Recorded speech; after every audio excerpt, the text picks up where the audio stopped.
नमस्कार, स्वागत है आपका। आप देख रहे हैं हर खबर हरियाणा। मैं हूं आपके साथ नाया शर्मा। शुरुआत करेंगे हरियाणा की तमाम अहम खबरों के साथ। सीएम नायब सिंह सैनी का बयान सामने आया है। उन्होंने कहा कि 75 सालों में कांग्रेस गरीबी खत्म नहीं कर पाई है और अब गरीबों का इन पर से विश्वास उठ गया है। जनता को विश्वास है तो सिर्फ पीएम मोदी पर। सीएम ने आगे कहा कि कांग्रेस मंथन में व्यस्त है, उनके प्रत्याशियों की टिकट पर मंथन चल रहा है, लेकिन जो काम पीएम मोदी ने किए हैं जनता को विश्वास है और पीएम मोदी ही आएंगे। यहाँ सौभाग्य प्राप्त हुआ है और आकर के मैंने महाराज जी के चरणों में शीश भी नवाया है, लंगर भी लिया है और मैं देखा है कि यहाँ पर हजारों की संख्या में निष्काम भाव से, निस्वार्थ भाव से यहाँ सेवाएं भी देते हैं और लोगों के लिए लंगर यहाँ उपलब्ध रहता है। ये ऐसा यहाँ स्थान है जिसकी बड़ी मान्यता इसकी है, जिसमें लाखों की संख्या में इसके अनुयायी हैं, वो जुड़े हुए हैं। आज मुझे यहाँ आने का अवसर मिला है संत निक्का सिंह जी की इस निर्मल कुटिया पर। मैं सौभाग्यशाली हूँ, मैं प्रणाम करता हूँ और क्योंकि मुझे भी यहाँ सेवा करने का आज अवसर मिला। रोज शाम को खबर आती है कांग्रेस की लिस्ट आ गई, लेकिन फिर आती ही नहीं है। देखिए, क्योंकि मैं अभी यहाँ बाबा संत निक्का सिंह जी के स्थान के ऊपर हूँ और सभी दल अपने अपने तरीके से काम करते हैं। उनका बड़ा मंथन चल रहा है। मंथन के आधार के ऊपर वो अपनी लिस्ट को कौन आएगा कौन नहीं आएगा वो निकालेंगे। परंतु हम जो आदरणीय नरेंद्र मोदी जी ने पिछले 10 वर्षों में काम किए हैं, गरीब के हित में किए हैं। आज मैं यहाँ बाबा संत निक्का सिंह जी की कुटिया पर आया हूँ और देख कर के मन बड़ा गदगद हुआ है कि जो निस्वार्थ भाव से काम चल रहा है, गरीब लोगों के हित के लिए काम हो रहे हैं, लंगर की सेवाएं हो रही हैं। लंगर से भी अलग आगे बढ़ कर के अगर किसी और आवश्यकता की किसी को ज़रूरत है तो वो भी इस कुटिया से पूरी हो रही है। और ऐसे ही महापुरुषों से प्रेरणा लेकर के नरेंद्र मोदी जी और हमारे हरियाणा की डबल इंजन की सरकार समाज हित के अंदर कि समाज का जो अंतिम पायदान पर खड़ा व्यक्ति है उस तक कैसे पहुँचे। मुझे इस बात की भी बड़ी खुशी है कि जब कोरोना का वैश्विक संकट आया था तो ये कुटिया सबसे आगे आकर के लोगों की सेवा के अंदर तत्परता से दिन रात लगी रही और नरेंद्र मोदी जी ने भी इस देश को आगे बढ़ाने में एक संत के रूप में नरेंद्र मोदी जी वो काम कर रहे हैं। वो अपने लिए नहीं, देश के 140 करोड़ लोगों के लिए कर रहे हैं और यही प्रेरणा उन्होंने संत निक्का सिंह जी से ली है, क्योंकि उनका जीवन वो दूसरों के उनके उत्थान के लिए, उनको कोई दिक्कत ना है उसके लिए उनका पूरा जीवन रहा है और अपना पूरा जीवन उन्होंने लगाया है और उसको आगे बढ़ाते हुए पूरे अब जो अनुयायी हैं वो लगातार इस काम को आगे। करनाल जिले की असंध विधानसभा क्षेत्र में चुनावी जनसभा में पूर्व सीएम मनोहर लाल पहुंचे हैं। इस दौरान उन्होंने कहा कि उन्हें कांग्रेस उम्मीदवार के मैदान में आने का इंतजार है। साथ ही पूर्व सीएम ने महंगाई के आंकड़ों को लेकर राहुल गांधी के बयान का भी जवाब दिया और कहा कि जल्द ही वे आंकड़े के साथ कांग्रेस राज में हुई महंगाई की जानकारी देंगे। तो वहीं इसके साथ ही उन्होंने कहा कि वे इस 10,000 कार्यकर्ताओं के साथ बैठक कर चुके हैं और आने वाले 3 दिनों तक असंध क्लस्टर में प्रचार करेंगे।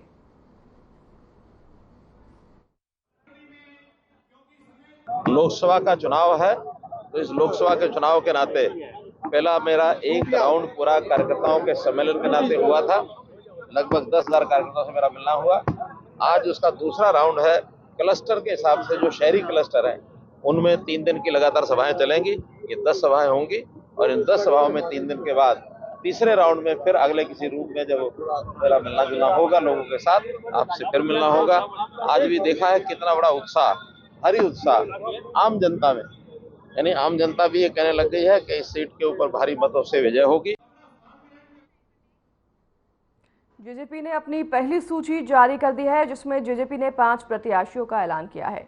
हिसार से नैना चौटाला, सिरसा से रमेश खट्टर को टिकट दिया गया है, तो वहीं भिवानी महेंद्रगढ़ से राव बहादुर सिंह को गुरुग्राम से राहुल यादव फजलपुरिया को जेजेपी ने उम्मीदवार बनाया है, तो वहीं फरीदाबाद से नलिन हुड्डा जेजेपी की तरफ से चुनाव मैदान में उतरे हैं।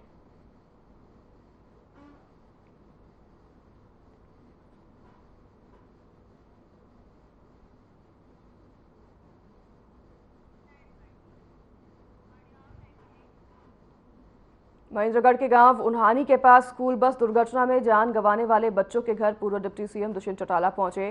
गांव झारडी और धनौंदा पहुंचकर दुष्यंत ने पीड़ित परिवार से मुलाकात की और परिवार को ढांढस भी बढ़ाया। बस दुर्घटना हुई, आज उनके परिवार के सदस्यों से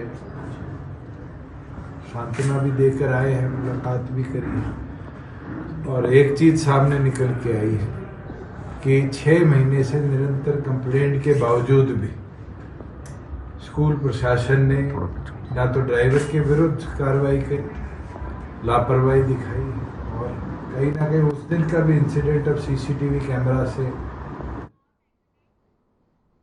हरियाणा के पूर्व गृह मंत्री अनिल विज का बयान सामने आया है। आपको बता दें कि अनिल विज ने कांग्रेस पर वार करते हुए कहा कि कांग्रेस के पास कोई संगठन नहीं है। कांग्रेस 10 साल से अपना संगठन नहीं बना पाई है। जिस तरीके से बड़ी कंपनियां अपनी एजेंसियां बनाती हैं, उसी तरीके से कुछ लोग वहां गए हैं कि मोल भाव करके टिकट मिल जाए। उन्होंने कहा कि पहले कांग्रेस की टिकट वाली खिड़की पर लाइन लगा करती थी, मगर अब खिड़की भी खाली है, जिससे उन्हें दिक्कत आ रही है। पार्टी के पास कोई संगठन तो है नहीं, 10 साल में वो अपना संगठन नहीं बना पाए। इधर उधर कुछ लोग हैं, तो जिस प्रकार से बड़ी कंपनियां अपनी एजेंसियां बांटती हैं, उसी प्रकार से अब वहाँ पर लोग गए हुए हैं कि भाई मोल भाव करके किस किस को कहाँ कहाँ की टिकट मिलती है। वो है, पहले तो कांग्रेस की टिकट वाली खिड़की पर लाइन लगा करती थी, अब वो खिड़की भी खाली है, कोई है ही नहीं है, तो इसलिए इनको दिक्कत आ रही है। चुनाव आयोग ने रणदीप सुरजेवाला पर बड़ी कार्रवाई करते हुए उनके चुनाव प्रचार पर 48 घंटे की रोक लगा दी है। कांग्रेस नेता रणदीप सिंह सुरजेवाला 16 अप्रैल की शाम 6 बजे तक किसी भी तरह से चुनाव प्रचार नहीं कर सकते। अगर ऐसा करते हैं तो चुनाव आयोग उन पर एक्शन लेगा। बता दें कि रणदीप सुरजेवाला ने एक कार्यक्रम के दौरान बीजेपी सांसद हेमा मालिनी पर विवादित टिप्पणी की थी, जिसके चलते चुनाव आयोग ने उन पर ये एक्शन लिया है।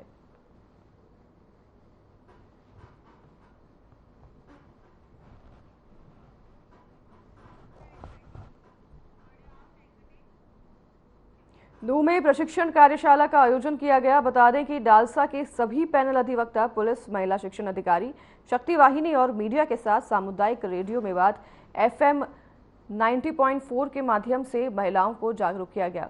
बता दें कि घरेलू हिंसा से जुड़े महिलाओं के लिए कानूनों पर विस्तार से बात की गई।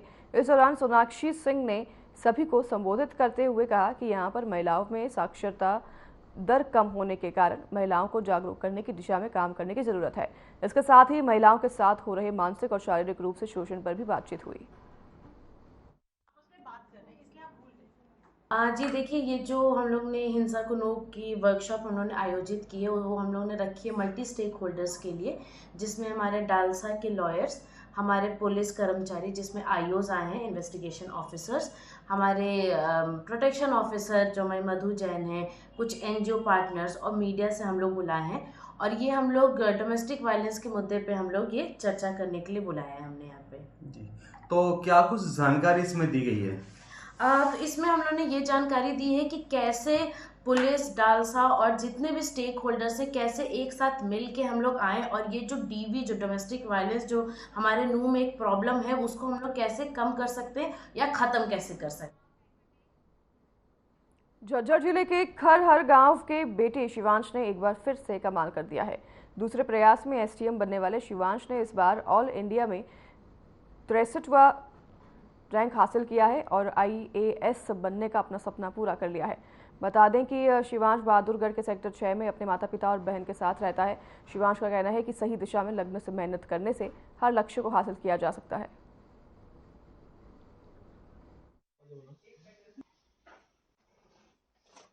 सर, मैंने 63वां रैंक हासिल किया है यूपीएससी 2023 परीक्षा में और सर अब मेरी 4 साल की तैयारी की जर्नी हो चुकी है और काफ़ी मेहनत भी लगी। रोज़ 8 से 10 घंटे की पढ़ाई करनी पड़ती थी और कंसिस्टेंटली वो पढ़ाई करनी पड़ी है।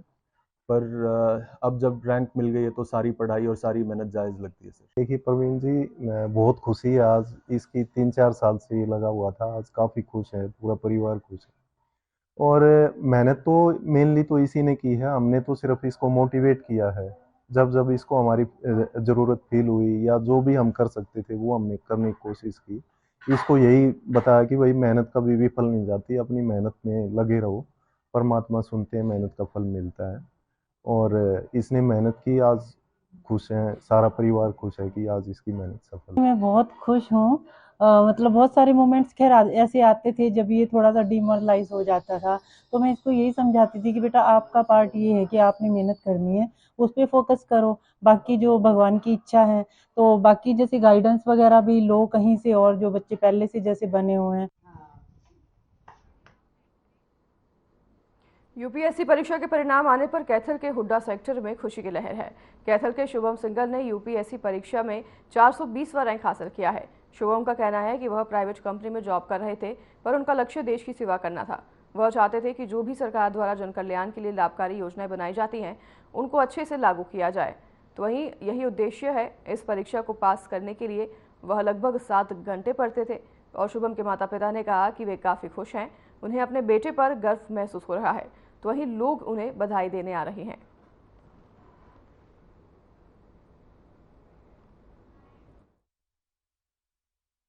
मेरा नाम शुभम सिंगला है और मेरा इस बार यूपीएससी सीएससी 2023 में 420 रैंक आया है। और मैं आईआईटी दिल्ली से मैंने इंजीनियरिंग की है मैकेनिकल में। उसके बाद मैंने 1 साल जॉब की, उसके बाद मैंने यूपीएससी की प्रिपरेशन शुरू की और फिर दूसरे अटैम्प्ट के बाद मैंने फिर से जॉब ज्वाइन कर ली और अभी ये मेरा तीसरा अटैम्प्ट था और दूसरा इंटरव्यू था। शुरुआती शिक्षा कहाँ शुरू? मैंने शुरुआती नर्सरी से लेकर 12th तक आरकेएसडी पब्लिक स्कूल से ही की है। और हाँ जी, कैसे मन में आया कि यहाँ तक पहुँचना है? ये मुझे ख्याल आया जब मैं जॉब कर रहा था मुंबई में। तब मुझे लगा कि केवल जॉब में उतनी सेटिस्फेक्शन नहीं है जो शायद सिविल सर्विसेज के थ्रू मिलेगी। मैं sir Tilakraj Singla, retired English lecturer from girls school Kaithal. सबसे पहले आपको बहुत बहुत बधाई कि आपका बेटा thank you sir, thank you.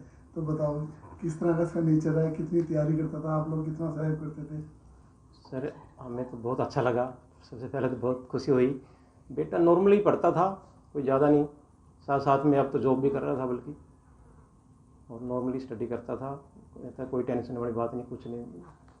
तो नहीं, इसमें बीच में नौकरी छोड़ दी तब आपका क्या रिएक्शन था? हमने ये कहा था बेटा कोई ऐसी बात नहीं, जो तेरा मन कहता है वही कर। मेरा नाम नीलम रानी और मैं भी रिटायर्ड टीचर्स हूँ। सबसे पहले आपको बहुत बहुत बधाई कि आपका बेटे की सिलेक्शन हुई है। Thank you sir. इस मुकाम तक पहुंचने के लिए आपका पूरे परिवार का कितना सहयोग रहा है और ये कितना कोऑपरेट करता था? ये हमें पूरा कोऑपरेट करता था, हमने भी इसको पूरा कोऑपरेट किया। जॉब छोड़ के आए तो हमें ऐसा नहीं लगा भी क्यों छोड़ के आए, तो हमें बेटा जो तुझे करना है कर। तो किस तरह का माहौल है, बधाइयाँ मिल रही है, कैसा लग रहा है? बहुत बढ़िया, बहुत ठिकाना ही नहीं है खुशी का। यूपीएससी परीक्षा के परिणामों में बहादुरगढ़ छाया हुआ है। बहादुरगढ़ के ही रहने वाले शौर्य अरोड़ा ने यूपीएससी परीक्षा में अपने दूसरे प्रयास में 14वां रैंक हासिल किया है। इसी परीक्षा में बहादुरगढ़ के ही शिवांश राठी ने 63वां और अभिलाष सुंदरम ने 421वां रैंक हासिल किया है।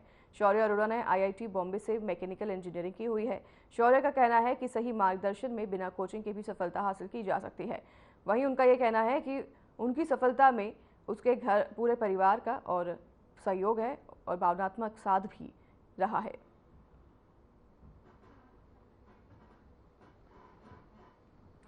शौर्य अरोड़ा की आप तस्वीर देख रहे हैं, जिन्होंने 14वां रैंक हासिल किया है अपने दूसरे अटेम्प्ट में यूपीएससी के परिणाम आने के बाद। और हरियाणा के ऐसे कई लोग हैं, कई युवक हैं जिन्होंने यूपीएससी के परिणाम आने के बाद पता चला है कि रैंक हासिल किए हैं और यूपीएससी परीक्षा क्लियर की है। और यहाँ आपको तस्वीर दिखा रहे हैं शौर्य अरोड़ा की, जिन्होंने यूपीएससी में सेकेंड अटेम्प्ट में ही 14 रैंक जो है हासिल किया है।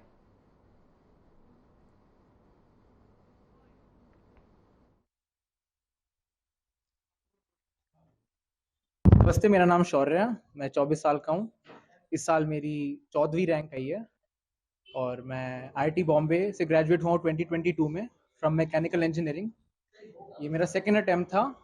फर्स्ट अटैम्प्ट में मेरा प्रीलिम्स नहीं हुआ था and this time with God's grace, भगवान जी की कृपा से रैंक 14 आई है मेरी इस बार। मेरा ऑप्शनल सब्जेक्ट फिजिक्स था। Right sir. आपकी स्कूलिंग कहाँ से हुई है?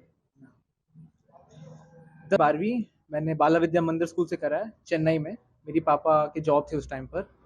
उससे पहले 5 साल स्कूलिंग मैंने बैंगलोर में करी है फ्रॉम गियर स्कूल।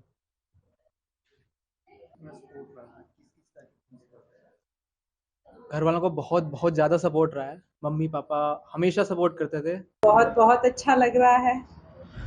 कैसे पढ़ाई किया करता है? कैसे पढ़ाई तो उसने काफ़ी डाली है, मेहनत उसने काफ़ी की है और सबके आशीर्वाद, उसकी मेहनत और भगवान की दया है। बाकी तो कितने घंटे पढ़ाई किया करता है? ऐसे मुझे याद नहीं, बट 7-8 घंटे हो जाता था। लेकिन जब एग्ज़ाम के पास आ रहा है, प्रीलिम्स आ रहा है या मेंस आ रहा है, तो काफ़ी 10-10 घंटे भी उसने अच्छे से लगाए हैं। उसमें सबसे अच्छी चीज़ ये है कि जो भी करना है कॉन्सेप्ट क्लियर होगा तभी आगे जाएगा। तो मेहनत तो डाली है बच्चे ने। कुछ नाराजगी होती थी जब? किस प्रकार से क्या किया? नाराजगी एक्चुअली वो वाकई ही काफी सिंपल लड़का है, इतना नाराज हुआ नहीं, बट हाँ थोड़ी बोड़ी चलती थी घर में और आपस में ही बात हुई, आपस में ही नाराज हुए, फिर निकल गई। आज पापा का सपना पूरा किया है? पापा का सपना अच्छे से पूरा किया है। बहुत खुशी हो रही है। इतना एक्सपेक्ट नहीं किया था जितनी उसकी रैंक आई है, तो अब सब लोग बहुत खुश हैं।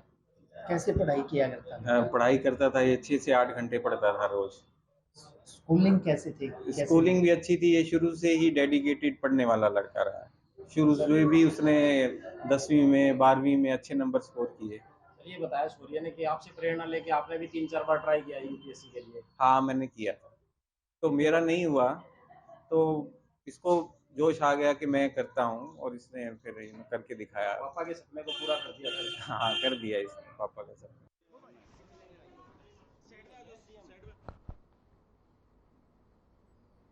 साइबर सिटी के सेक्टर 109 में हथियारों के बल पर कार लूटने वाले 2 लुटेरों को गुरुग्राम पुलिस ने गिरफ्तार करने में सफलता प्राप्त की है। पुलिस ने आरोपियों के कब्जे से लूटी गई कार भी बरामद कर ली है। तो वहीं एसीपी की माने तो देर रात एक व्यक्ति ने थाना बजखेड़ा में शिकायत दी थी कि सेक्टर 109 के पास शोभा सोसाइटी से कुछ बदमाश हथियारों के बल पर उसकी कार को लेकर फरार हो गए थे। बता दें कि शिकायतकर्ता ने पुलिस को दी शिकायत में बताया कि वह नजफगढ़ दिल्ली से बजखेड़ा गुरुग्राम आ रहा था, तो रास्ते में 2 युवक बाइक पर सवार उसके पास आए और उसकी गाड़ी को ओवरटेक करके रुकवा लिया। तो उनमें से एक व्यक्ति ने गाड़ी की चाबी निकाल ली और तथा पिस्टल के बल पर बलेनो गाड़ी व नकदी लूटकर फरार हो गए।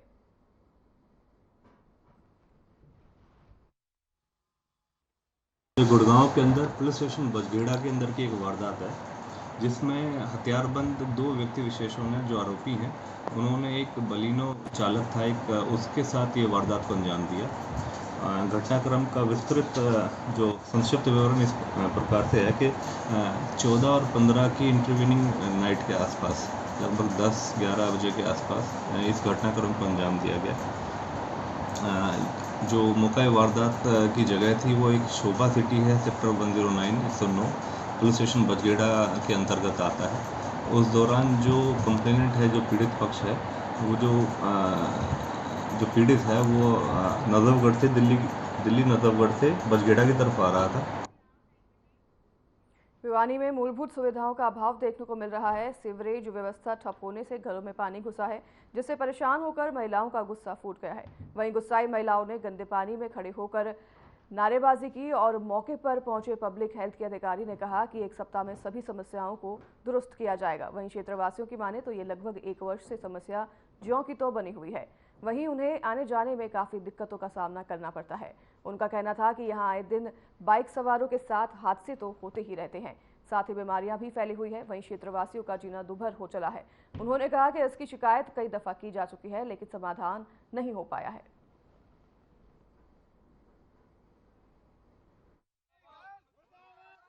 क्या नाम है, क्या कहना चाहिए? मैं संदीप पार्षद हूँ, वार्ड नंबर 2 से। इनकी समस्या काफ़ी दिनों से लगातार ये सीवर की समस्या बनी हुई है। काफ़ी बार इनके फ़ोन आते, कल भी हम आए थे, परसों भी हम यहाँ आए थे और लेकिन काफ़ी बार अधिकारियों को बार बार कहने के बाद भी कोई समाधान नहीं हो रहा इसका। तो आज हमने ये सभी आके बोले हम जाम लगाएंगे, तो हमने इनको रोक कर जाम लगाने के लिए एक बार हम अधिकारियों को यहीं बुलाते हैं आपके समाधान के लिए, तो इसलिए हम सब इकट्ठे हुए। जेटिंग मशीन द्वारा सफाई करवाएंगे ताकि इसका जो है ना डेली रुक जाती है, ये सीवर ब्लॉक हो जाते हैं, तो उसका परमानेंट हल करवाएंगे ताकि और आगे कनेक्शन चेक करवाएंगे, किसी कनेक्शन कोई किसी और लाइन में करके इनका पानी का समाधान हो सकता है, परमानेंट हल करवाएंगे। हाँ जी, नाम sir Suraj Prakash Jain, SDO public health sub division number 6। इसको विद इन हफ्ते के अंदर अंदर पूरा क्लियर करवा देंगे, सफाई करवा देंगे। हमारी आ गई है जेटिंग मशीन, उसकी भी आप फोटो ले सकते हो और वो काम प्रॉपरली करके पूरी सफाई करवाएंगे। क्या समस्या है जी? जी बहुत परेशान है, काल मोटरसाइकिल लेके आए जी, गोड्डा गोड्डा पानी भरे सीवर भरा जी, कोई नहीं आ सका उदी उरे और काल पड़ गया जी अस्पताल में भर्ती था, हम तो 2 दिन वीर संभाल बैठे तो अस्पताल हो गए, 1 रुपया लगा रही को नहीं, पानी में खड़ा था और सारा बच्चा बीमार हो रहा था जी। ये अलवास गेट का फाटक पार्क का एरिया है और ये काफी सालों से समस्या चलती आ रही है, लेकिन 1.5 महीने से तो ऐसा बुरा हाल हो रखा है कि कंटिन्यू घरों में पानी खड़ा रहता है।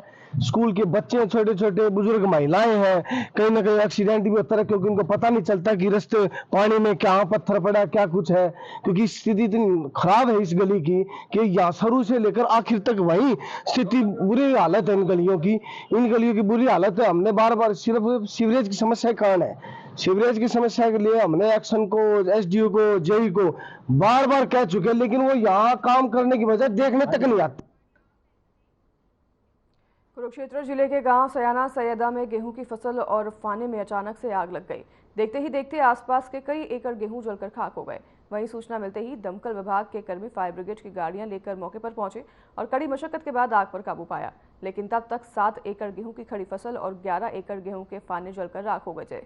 बता दें कि इस आगजनी में किसानों का लाखों रुपए का नुकसान हो गया है।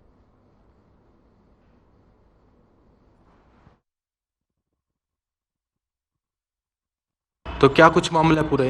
सर हमें मैसेज मिला था सयाना सैयदा में आग लगी है फसल में, हम मैसेज को नोट करते वहाँ पहुँचे, वहाँ जाके देखा काफ़ी एरिया में थी, जाके आग पे काबू पाया। लगभग 7 एकड़ की फसल जल के राख हो गई और लगभग 14-15 एकड़ के फाने जल के राख हो गए। बड़ी मुशक्क़त के बाद लगभग 3-4 गाड़ियाँ मारी, उनके बाद फायर को कंट्रोल किया गया। सैनसन पेपर मिल के भी 2 टैंकर चल रहे थे वहाँ पर, उनकी मदद से और कुछ लोगों के सहायता से आग को काबू पाया। किसान के द्वारा कितना कहा गया, कितना नुकसान हो चुका है? किसान के द्वारा किसान नहीं बताया सर, ये लगभग 7 एकड़ के फाने चले हैं। उन्होंने एस्टिमेट मतलब राशि का नहीं बताया, सिर्फ लिखा है नुकसान इतने एकड़ का। खबर गुरुग्राम से है, जहां बीजेपी के प्रदेश प्रवक्ता वैशाली तोमर की तरफ से मेरा बूथ सबसे मजबूत कार्यक्रम का आयोजन किया गया। आपको बता दें कि इस कार्यक्रम में बतौर मुख्य अतिथि बीजेपी महिला मोर्चा की प्रदेश अध्यक्ष उषा प्रियदर्शी ने शिरकत की। इसके अतिरिक्त भारी संख्या में महिलाओं की उपस्थिति कार्यक्रम में रही। तो वहीं सभी महिलाओं ने लोकसभा चुनाव के मद्देनजर जारी किए गए बीजेपी के संकल्प पत्र में महिलाओं के लिए की गई बेहतरीन घोषणाओं को लेकर PM नरेंद्र मोदी समेत बीजेपी के शीर्ष नेतृत्व का आभार जताया।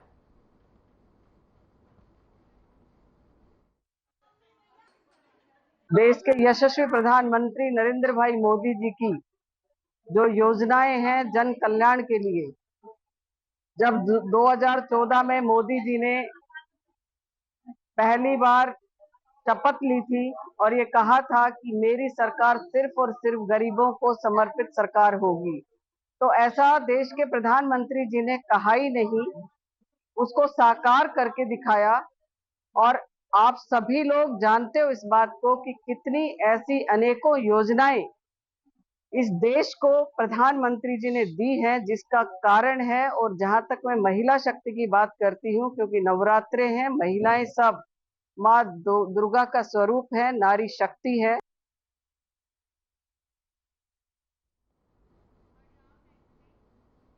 तो फिलहाल इस बुलेटिन में हमारे साथ बस इतना ही। आपसे लेंगे विदा। नमस्कार।